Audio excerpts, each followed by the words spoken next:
आपको। व्यर्थ पैसा मत गंवाओ, व्यर्थ मंदिरों में चक्कर मत लगाओ। अगर जिस दिन तुम गुरु बना लोगे, अपने जीवन में संतों के पास 10 मिनट भी टाइम देने लगोगे, उस दिन आपका जीवन बदल जाएगा और आपके घर घर के एक एक बच्चा भी संस्कार और सनातन धर्म से जुड़ करके हमारे इस भारत देश को संतों का एक, ये क्या है, संत भूमि है भारत देश का। इधर राजा परीक्षित को सुखदेव जी महाराज कहते हैं, आज भगवान बैठे हुए हैं द्वारिका में मौन होकर के, आज गंभीर होकर के बैठे हैं। अपने पुत्रों से बोले कि मैं आपसे कुछ कहना चाहता हूं। हमने सुना है कि तुम बहुत संतों का अपमान करते हो, संतों का अपमान करते हो। संतों का अपमान करने का परिणाम आपको क्या मिलेगा समझ रहे हैं? संत कैसा भी हो, संत की निंदा मत करो। संत की पूजा आपको करना है, लेकिन जो जैसे करेगा उसी हिसाब से वो भरेगा। लखी सुबेश जग बंचक जेओ भेष प्रताप पूजिहै तेओ औ उघरहि अंत न होहि निवाहु अकाल नेम जिम रावण राहु। अगर आप संत का रूप और भगवान का रूप मान करके पूजा करते हैं तो आपको जरूर से जरूर सतमार्ग मिलेगा।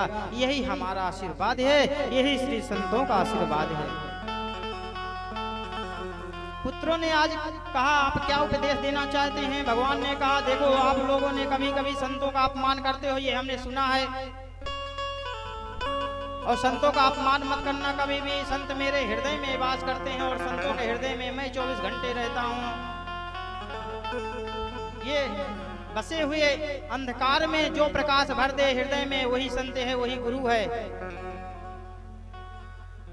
इधर भगवान ने देखा कि ये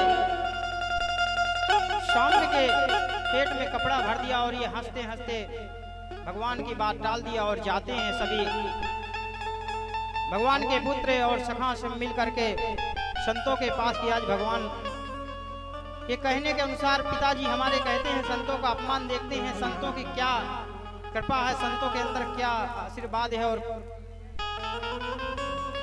वन में जाते हैं, घोर वन में, और वहां बड़े बड़े संत 88,000 सौनक आदि ऋषि मुनि एक से कैसे से संत बैठे हैं कि कितनी चतुर्युगियों बीत गई।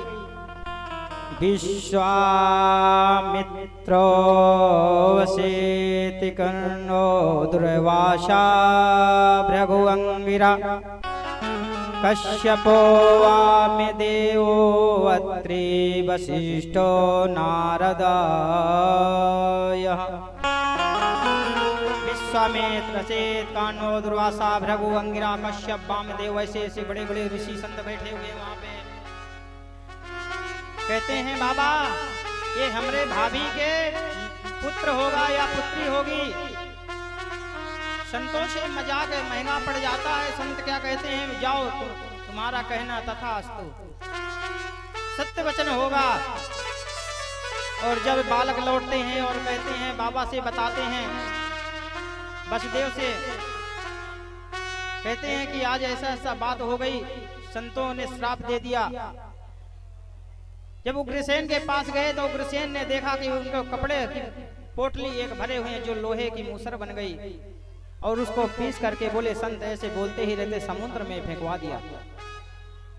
वही एक दिन का जाकर के समुद्र के किनारे में एरका नाम की घास बन करके जमी हुई है आज। इधर भगवान ने जान गए कि अब यदुवंशियों का संहार का समय आ गया। वसुदेव जी धर्मराज शांत स्वभाव से बैठे हैं। नारद जी आते हैं और कहते हैं कि आप